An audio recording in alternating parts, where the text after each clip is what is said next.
એક શહેરમાં એક ધનિક વેપારી રહેતો હતો.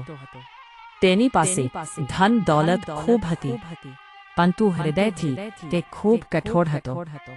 ગરીબોને મદદ કરવી કે બીજાના દુઃખને સમજવું તેને આવડતું નહોતું. એક દિવસ તે કામસર ગામ તરફ ગયા. રસ્તામાં તેને એક વૃદ્ધ માણસ તરસથી તડપતો દેખાયો. વેપારીએ વિચાર્યું, આ તો ગરીબ માણસ છે, એને પાણી આપવાથી મને શું ફાયદો? અને તે આગળ વધી ગયા. થોડું આગળ એક ગરીબ સ્ત્રી પોતાના બીમાર બાળક સાથે રસ્તા પર બેસી રડી રહી હતી. વેપારીએ ફરી વિચાર્યું, આ લોકોની મદદ કરવાથી મને કંઈ નફો નહીં મળે, અને તે ત્યાંથી ચાલ્યો ગયા.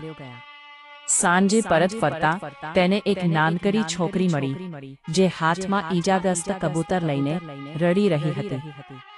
તે બૂમો પાડી રહી હતી, કોક છે જે આ નિર્દોષ પક્ષીને બચાવે. આ દ્રશ્ય જોઈ વેપારીનું મન દ્રવિત થઈ ગયો. છોકરીની આંખોમાં સાચી દયા જોઈને તેનું હૃદય પીગળી ગયો. વેપારીએ પહેલીવાર અંદરથી દયા અનુભવ્યો. તેને છોકરીને પાણી આપ્યું, કબૂતરને સારવાર માટે લઈ ગયા અને મદદ કરી. આ અનુભવથી વેપારીને સમજાયો કે સાચી દયા એ છે જ્યાં કોઈ સ્વાર્થ કે નફાની અપેક્ષા ન હોય.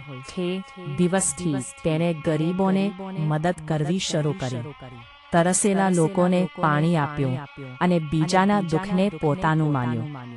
ધીમે ધીમે લોકો એને સન્માન આપતા થયા.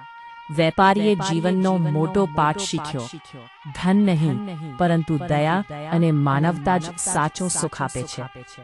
સાચી દયા હંમેશા નિસ્વાર્થ હોય છે.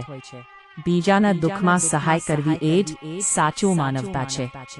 મિત્રો, તમને અમારો વિડીયો પસંદ આવ્યો હોય તો ચેનલને લાઈક, શેર અને સબસ્ક્રાઇબ કરવા વિનંતી.